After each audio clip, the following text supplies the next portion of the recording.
नमस्ते सबैजनालाई। सन्चै आरामै हुनुहुन्छ? म पनि सन्चै छु है। आज चाहिँ मेरो बहिनी आउने भनेर कि थिएँ, त्यसैले ब्रोइलरको मासु ल्याएर पकाउँदैछु म आज।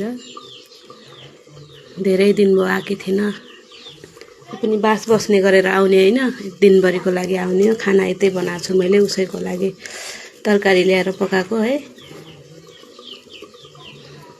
अब खसीको मासु खान सकिँदैन, के गर्ने साथीहरू है, महँगो पनि धेरै, त्यसैले ब्रोइलरको मासु ल्यायो खायो।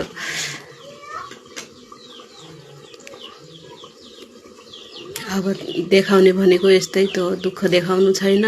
यस्तै अलिअलि मिठो मसिनो बनाएको बेला यो भिडियो बनाएर हालिहाल्छु।